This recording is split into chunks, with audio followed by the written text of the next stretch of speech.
Ruby Ellis moved quietly through the gleaming halls of the country club, her plain navy uniform a sharp contrast to the polished marble floors and glittering chandeliers above. She deftly gathered crisp white linen scattered across tables adorned with fine china and bouquets of fresh flowers. Her dark hair was pulled back tightly, and her shoes, though worn, made no sound as she worked. No one glanced her way, except to step around her like a shadow the club patrons barely noticed. A well-dressed woman in high heels paused, eyeing Ruby's scuffed shoes with a faint snort. "Don't you know this isn't a place for working-class types?" she whispered to a nearby companion, smirking. Ruby heard but kept moving, accustomed to the sideways glances and whispered comments. She had long ago learned the art of invisibility here, resolving to do her job with dignity and remain unseen. The brunch was in full swing, waiters weaving between impeccably dressed guests laughing over champagne and artfully arranged plates. The hum of polite conversation filled the vast dining room as the sun filtered in through tall windows. Suddenly, a sharp cough broke the gentle buzz. A toddler at a nearby table began choking, his tiny hands clawing at his throat, face turning a distressing shade of red. His mother's face drained of color as she gasped, her voice rising in panic begging for help. Guests froze. Waiters exchanged uncertain glances. The mother's desperate cries echoed through the room, but no one moved quickly or knew what to do. The elegant brunch came to a startling halt, tension crackling as the child struggled for breath. Ruby felt her heart tighten, but she did not hesitate. The room seemed to tilt on its axis as panic rippled through the elegant brunch crowd. Crystal glasses trembled slightly on the polished tables as the chatter died, replaced by frantic whispers and confused gasps. The toddler's coughs grew harsher, his small body rigid, arms flailing weakly against the invisible enemy lodged in his throat. His mother's face crumpled in terror, tears streaming down her cheeks as she clutched his trembling hand. I don't know what to do," she cried out, voice trembling so violently it threatened to split in two. Waiters froze mid-step, the plates they carried momentarily forgotten. A tall man in a sharp navy blazer hovered uncertainly nearby, his mouth opening to say something, then closing without a word. Other guests pulled back, fear and helplessness painting their faces. The atmosphere thickened, tension hanging like a dense fog between the pristine tables. Ruby Ellis felt the familiar, prickling edge of urgency rise inside her chest. She had seen worse. Worse than frightened mothers. Worse than helpless crowds. Her training didn't falter for a moment, though the eyes flicked to her with disbelief. A few whispered, "Who does she think she is?" or sneered quietly, "Laundry girl stepping up now." But Ruby shut out the murmurs. Focus was all she had. Without hesitation, she knelt beside the toddler's chair. The child's mother flinched, then nodded hesitantly, desperation overriding doubt. Ruby's voice was calm but resolute. "Lean him forward. I'm going to help him, just hold him steady."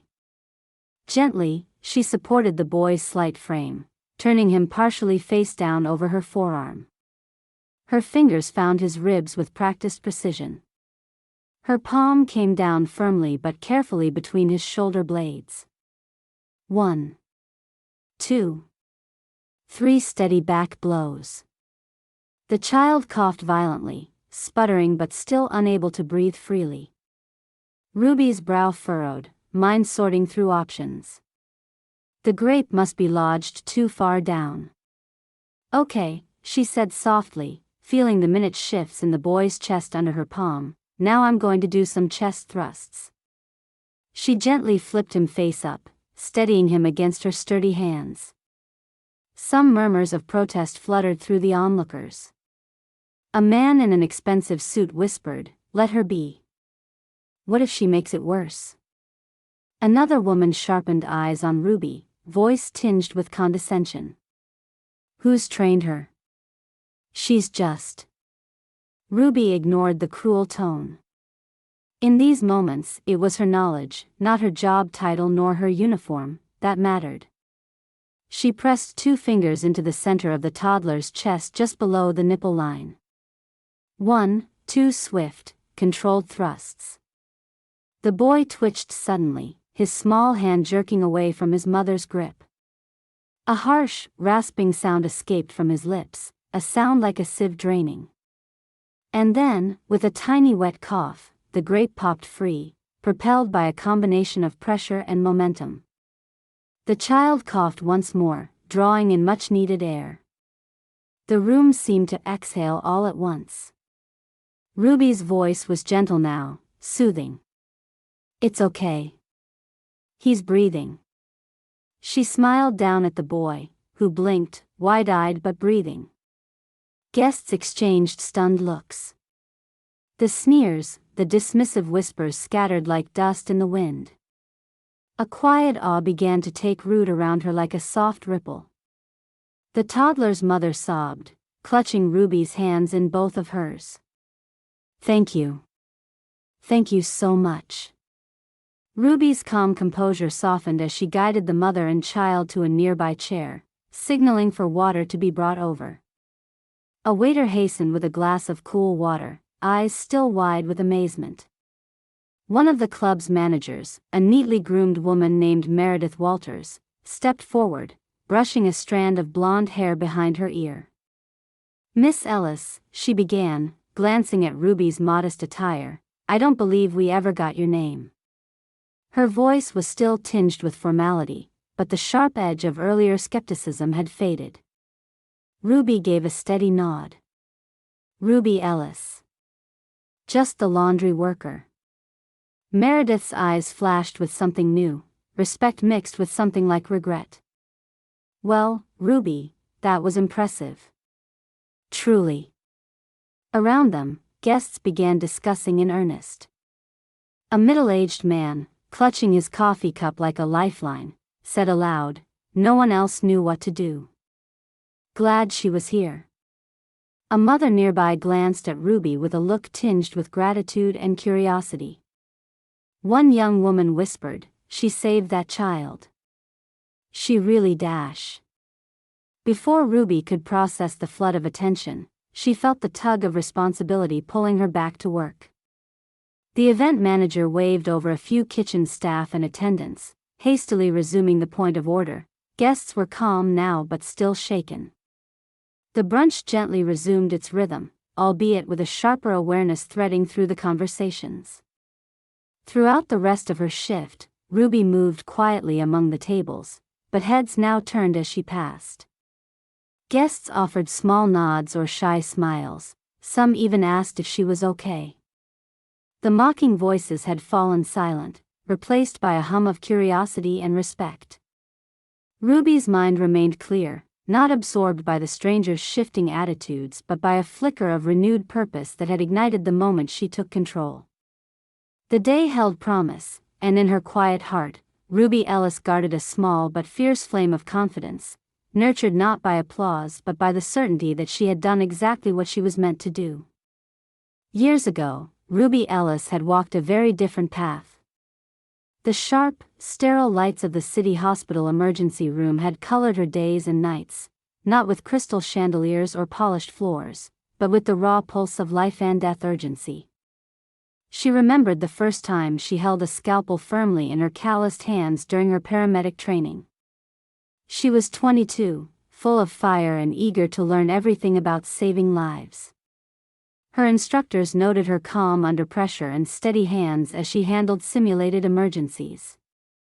Ruby had a natural grace in moments where others might flinch, a confidence that grew from countless hours spent practicing CPR, managing trauma patients, and calming terrified bystanders. Her small apartment was lined with medical textbooks, a worn stethoscope resting beside a faded photograph of her son, a quiet reminder of why she pushed herself so hard. Ruby juggled night shifts at the ER with parenting her young boy alone, determined to give him a better future. One night, a call came that changed everything. Ruby and her team raced through thunder-soaked streets to the scene of a severe car accident. A mother and child trapped inside a crumpled vehicle screamed for help. Ruby pried open the mangled door and rushed to stabilize the injured passengers. She worked fast, administering oxygen and performing emergency procedures while emergency responders arrived. But as she lifted the boy from the wreckage, pain stabbed through her right shoulder. It was a sharp snap, a tendon ruptured. The injury was serious but not immediately career-ending. She hoped for months to heal, attending physical therapy sessions. Yet the pain persisted, and she lost strength in her arm crucial for performing chest compressions and other critical maneuvers. The hospital reluctantly told her she needed to step back. The shoulder injury meant she couldn't continue in the demanding role as a field paramedic. For Ruby, the diagnosis was a devastating blow. She had devoted her young adulthood to becoming a lifesaver, and now the very skill that defined her felt out of reach. Suddenly, life's challenges intensified. Her mother passed away unexpectedly, and the flood of medical bills overwhelmed her. Without the stability of her emergency medical role, she took on a series of simple jobs to make ends meet. She cleaned homes, worked laundry in hospitals and later at private country clubs before finally settling in the club's service department. Ruby's memories sometimes haunted quiet moments, a flicker of frustration as a supervisor dismissed her complaints, a patron's disparaging comment about her accent and attire. The invisible weight of being underestimated weighed heavily. Yet in the quiet spaces of her life, Ruby never stopped learning. She studied emergency manuals again, practiced chest compressions on mannequins at home, and watched instructional videos to keep her skills sharp. One memory stood stark beyond the others, a community CPR class she had taught in a neighborhood church basement, faces eager to learn, including a grandmother clutching her husband's pulse in trembling hands. Her voice had been steady and kind, infusing hope into the room. She loved those moments, even knowing they might be fleeting. Motherhood deeply changed her perspective. Raising her son alone after her mother's passing grounded Ruby, teaching her patience and resilience beyond what she had imagined. Those nights rocking her child to sleep, whispering tales of strength and survival, had renewed her determination to protect others in whatever way she could. She carried a quiet pride in knowing she had done all she could for her family, even if the world around her often overlooked her talents. Those years of struggle molded Ruby into someone who could face uncertainty with a calm born of practice and pain. Today, as she knelt beside the choking toddler in the glittering country club, all the pieces of her past, the hospital shifts, the injury, the struggles for survival, melded into a clear purpose. The instincts drilled deeply into her muscles propelled her forward, despite the social hierarchy that tried to keep her invisible. Ruby realized that although her career had been interrupted, her ability to save lives never truly left her. She was more than the uniform worn, more than the job title assigned. She was a woman who had walked through fire and emerged with the determination to act when it mattered most. Now, as her present entwined with her past, Ruby reflected on the winding road that had brought her to this moment. The path was never smooth, filled with detours and loss, but within her rested the quiet strength of a survivor and a protector. And she was ready for whatever came next. The air in the country club's grand dining room still carried the faint buzz of the interrupted brunch when the ripple of recognition began spreading like wildfire. Guests who had quietly witnessed the dramatic rescue found themselves talking in hushed tones, stealing glances toward the modest figure of Ruby Ellis, who continued her work with quiet dignity among the tables. Soon, curiosity overcame discretion. A young woman armed with a smartphone discreetly edged closer to Ruby, capturing a few moments of her explaining, with gentle gestures, what had just transpired. The woman's voice recorded in a low murmur, "She just saved that little boy choking on a grape." The laundry worker. As videos spread through the club and quickly onto social media, the story ignited swift and heartfelt responses. Local news outlets caught wind of the story almost immediately. Within hours, clips of Ruby performing the back blows and chest thrusts, interspersed with the toddler gasping for air, were shored up with interviews from witnesses. One woman's voice broke with emotion while on camera. "If Ruby hadn't stepped in so fast and knew exactly what to do, I don't know what would have happened. She's a hero." The post went viral in their tight-knit community, catapulting Ruby into the spotlight she had always carefully avoided. Back inside the club, the changes rippled outward. Ruby's co-workers, once distant and silent, started offering tentative smiles and greetings. A fellow laundry staffer whispered, "I always knew she was special." Supervisors who had previously regarded her with thinly veiled indifference suddenly approached with genuine compliments, though tempered by surprise at their own underestimation.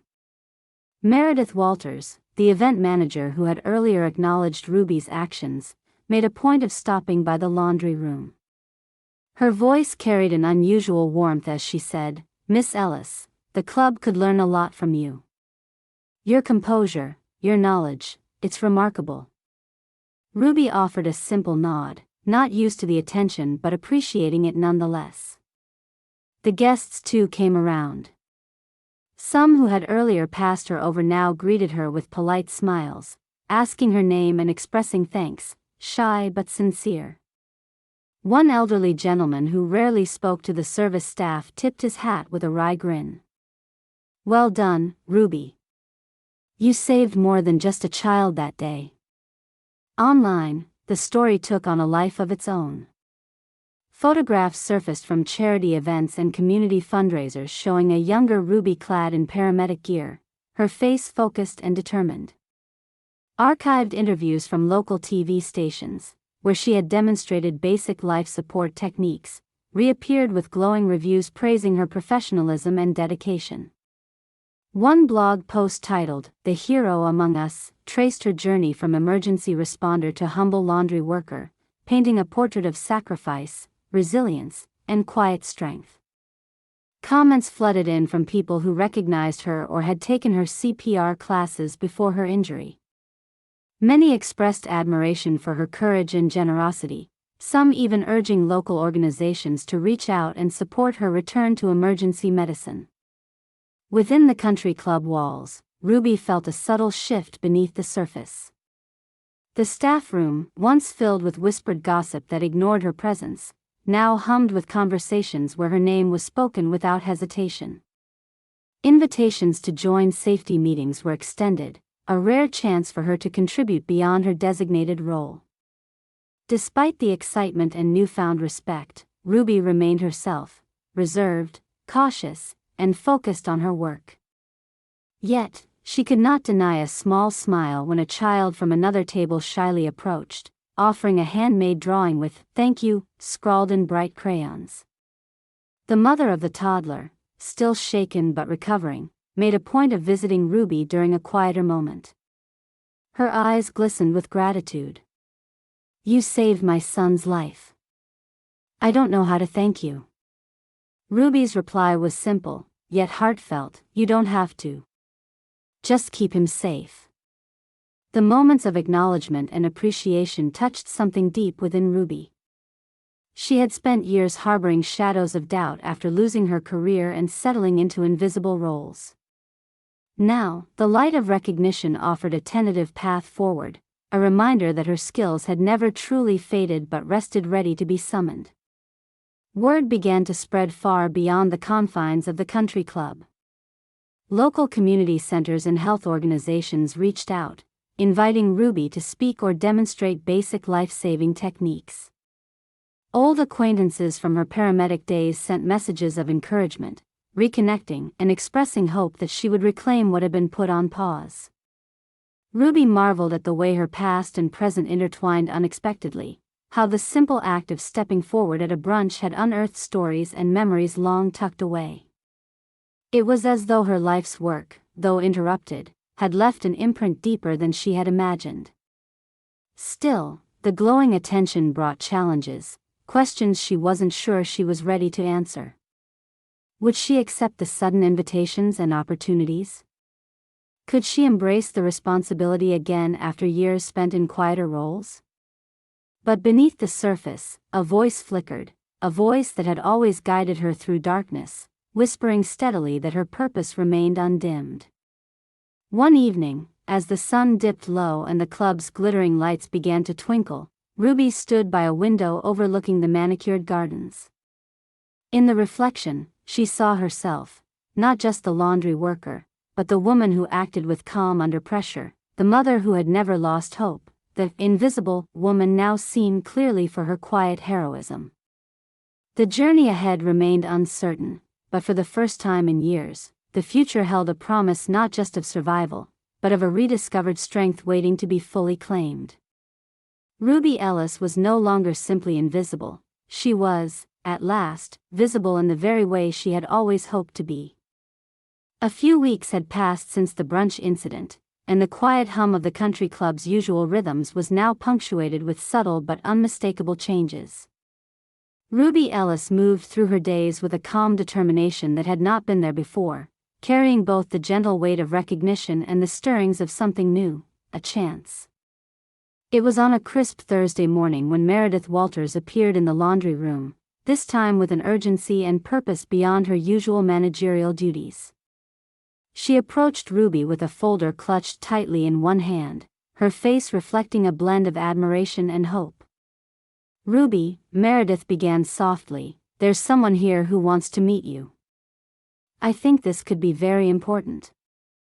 Ruby's brow furrowed in cautious curiosity as she followed Meredith to the club's private lounge. There, sitting near a polished mahogany table, was a woman in a crisp paramedic uniform.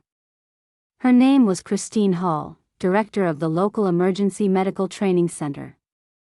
Her eyes sparkled with a professional kindness, and when she extended her hand, Ruby felt an unexpected steadiness spread through her fingers. "I've heard about what you did at the brunch," Christine said, voice warm but direct. "Your calm under pressure and knowledge were remarkable. We have an open spot in our paramedic recertification program, designed specifically for professionals like you seeking to return to the field." Ruby's heart beat evenly but with a new tension, hope mixed with hesitation. This was the opening she had never dared to expect again, but it also meant stepping back into a world she had left behind.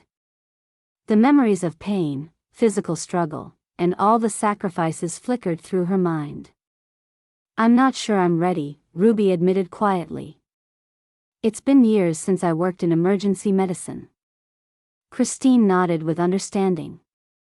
"That's why we offer comprehensive support, including physical therapy and flexible schedules.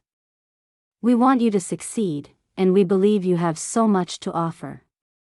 For several minutes, they spoke about the program, its challenges, and the network of support waiting for Ruby. Meredith stood nearby, clearly supportive. Later, as Ruby walked home, the weight of the decision pressed gently but persistently. Her son waited for her with an eager smile, the light in his eyes reminding her of why she fought so hard to survive and thrive. That evening, after tucking him into bed, Ruby sat alone at the kitchen table. The folder from the training center lay open before her, brochures on advanced medical techniques, letters of encouragement from former colleagues, and detailed schedules. Memories of the toddler choking on the grape floated softly in her mind, the moment that had altered everything. She ran her fingers over the printed materials, feeling the stirrings of resolve grow stronger. There was fear, yes, the fear of pain returning, of failing her son, of losing what little stability she now had, but beneath it all was a flicker of something fiercer. When Meredith called a few days later to check in, Ruby was ready to say yes. The weeks that followed were a whirlwind of physical therapy sessions, classroom learning, and hands-on training. Ruby's body ached in new ways, but her spirit tightened with each challenge. The community she once called colleagues welcomed her with open arms, sharing knowledge and encouragement without judgment or reservation. Her son became her anchor and her cheerleader. He would sometimes wait outside the training center, waving energetically as Ruby emerged in her new uniform pieces, a symbol not just of a job regained but of a life reclaimed. Ruby's days grew longer and more demanding, but so did her sense of purpose. She began to see herself not as the invisible laundry worker, but as a skilled professional worthy of respect and capable of making a difference. The humility she carried was now joined by pride, a quiet but unyielding strength. One late afternoon, after a grueling simulation exercise, Ruby stood looking out across the city skyline from the training center's rooftop. The sun dipped low, casting a golden glow that caught her uniform and made it gleam. She thought about the journey, years spent working in the background, silently watching, waiting, doubting, and now stepping fully into her own light. A fellow trainee approached, clapping her gently on the shoulder. "You did great today. Ready for more?" Ruby smiled, feeling both exhaustion and exhilaration. More than ever. When she returned home that night, she found her son ready with a drawing he had made, a stick figure in a paramedic's uniform beside a heart. She hugged him tightly, the warmth of their connection wrapping around her like the steady promise of life itself. Ruby Ellis was no longer invisible. She had stepped from the shadows of doubt into the clear, warm light of affirmation. The uniform she now wore was not just fabric and badges, it was the symbol of a woman who refused to be defined by setbacks, who embraced strength beneath softness, and who carried with her the unshakable knowledge that true courage shines brightest in the moments we choose to stand. Her story was one of quiet resilience, a testament not to dramatic revelations but to steady, determined action. Ruby's journey continued, a canvas freshly begun, painted boldly with compassion, skill, and the fierce love of a mother who had found her way back, with newfound purpose.